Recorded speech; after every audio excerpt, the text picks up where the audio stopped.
주님의 은총과 평화가 여러분에게 내리시기를 빕니다. 한 주간 내내 따스한 봄 기운이 가득했지만 황사로 가려진 하늘은 사순절을 지내는 우리의 심정과 닮아 있는 듯합니다. 오늘 아침 내린 비로 황사가 씻겨 내려갔듯 사순절은 우리 영혼을 정화하여 하나님을 더 분명하게 바라보는 시간입니다.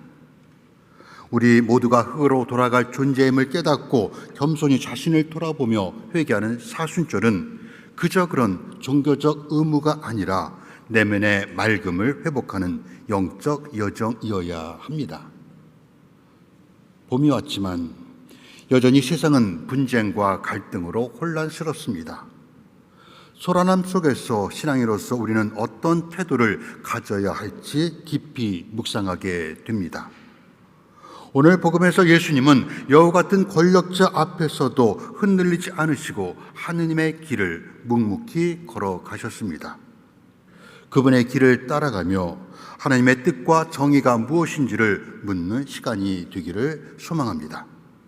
성부와 성자와 성령의 이름으로 말씀드립니다. 사순절 두 번째 주일은 믿음의 여정을 떠나는 아브라함의 이야기로 시작합니다. 그의 이름이 하느님에 의해 아브라함으로 바뀌기 전 이야기입니다. 아브라함에게 내 고향과 친척과 아비의 집을 떠나 내가 장차 보여줄 땅으로 가라는 하나님의 말씀에 따라 자신의 백성을 약속의 땅으로 이끌어야 할 책임이 주어졌습니다. 그러나 지금 아브라함은 하나님의 약속을 계속 신뢰할 것인지 시험에 직면합니다.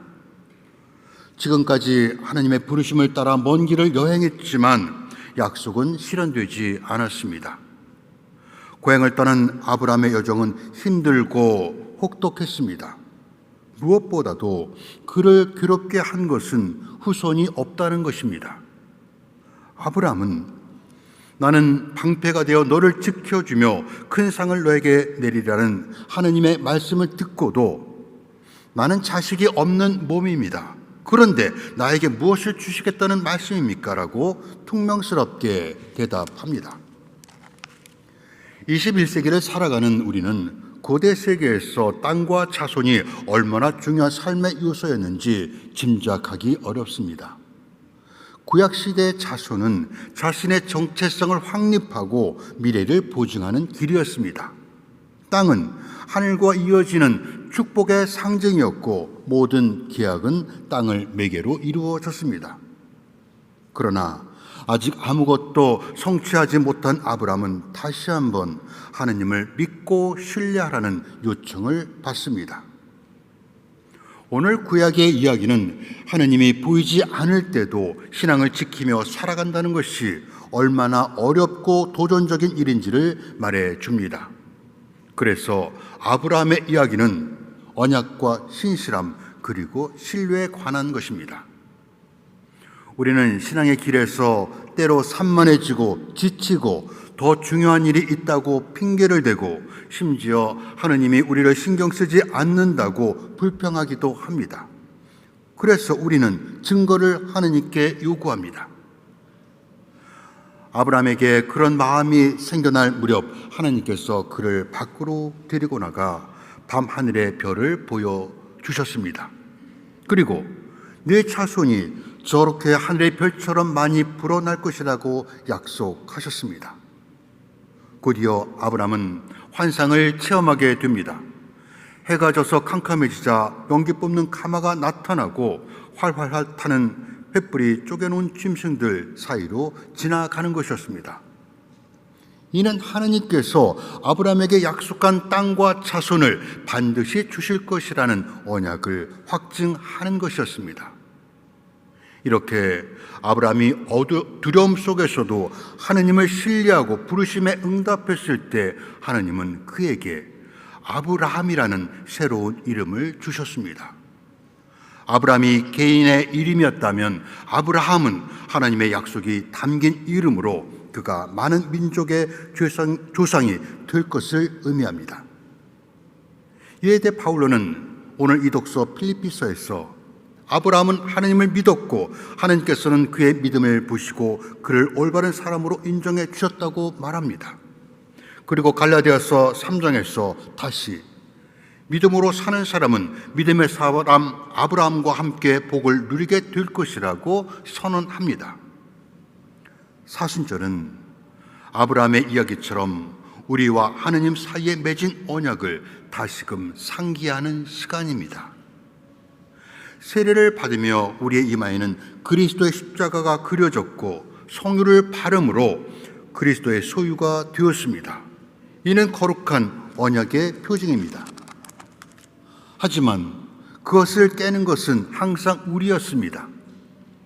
지난 제2수요일 우리의 이마에 재로 그려진 십자가가 지워지는 것보다 더 빠른 속도로 우리는 하나님과 맺은 언약을 너무도 쉽게 잊어버렸습니다. 그래서 사순절은 무엇보다 회개의 시간입니다. 아브라함은 주님과 언약을 맺으며 송아지, 염소, 산 비둘기로 희생 제물로 바쳤습니다. 그러자 하나님께서는 타오르는 횃불의 모습으로 나타나셔서 그가 마련한 예물 사이를 지나가심으로써 다시금 언약을 확증하셨습니다. 그 후에도 하느님은 노아와는 무지개를 통해서, 모세와는 십계명을 통해, 이스라엘 백성과는 할례를 통해 언약을 맺으셨습니다. 그리고 우리와는 예수님께서 십자가에 흘린 피로 새 언약을 이루셨습니다. 우리와 하나님과의 언약이 특별한 것은 동물의 희생 제물이 아니라 예수님의 죽음으로 맺어졌다는 것입니다. 그래서 십자가는 하나님과 우리 사이에 놓인 새 언약의 상징이 되었습니다.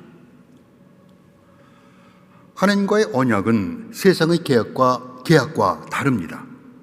사람 사이의 계약이 상호 이익과 의무를 규정하는 것이라면 언약은 변함없는 하나님의 신실하심에 근거한 약속입니다. 계약이 상호주의에 기반한다면 언약은 하느님이 주도하시는 은총의 행위입니다. 그 새로운 언약을 이루시기 위해 예수님은 예루살렘을 향해 걷고 계십니다. 그의 여정은 수백 년 전 아브라함이 하나님의 명령에 따라 걸었던 그 길을 연상시킵니다. 오늘 복음이 포함된 누가복음 9장 51절부터 19장 27절을 흔히 예루살렘 여행 이야기라고 부릅니다. 그러나 이 여정은 단순한 여행 기행문이 아닙니다. 누가복음 9장 51절은 예수께서 하늘에 오르실 날이 가까워지자 예루살렘에 가시기로 마음을 정하셨다고 전합니다. 여기서 알 수 있듯이 이는 단순한 여행이 아니라 예수님의 구속사적 사명과 그리스도론적 운명에 대한 깊은 통찰을 제공하는 중요한 사건입니다. 이 여정은 고난과 죽음 그리고 부활을 향한 길이며 십자가와 부활을 통해 이루실 새 언약을 강조합니다. 예루살렘으로 올라가시는 길에 예수께서는 여러 동네와 마을을 들러서 가르치셨습니다. 바로 그때 몇몇 친절한 바리새파 사람들이 다가와 헤로다가 당신을 죽이려 하니 어서 이곳을 떠나라고 경고합니다. 하지만 그들의 의도가 분명하지 않습니다. 그들이 진심으로 예수님을 염려했을 수도 있지만 한편으로는 겁을 주어 헤로데의 관할 지역에서 떠나도록 하려는 속임수일 가능성도 있습니다. 이미 예수님은 헤로데에게 정치적 위협이 되는 인물로 인식되고 있었기 때문입니다. 하지만 예수님은 헤로데의 위협을 조금도 두려워하지 않으시고 단호히 말씀합니다. 그 여우에게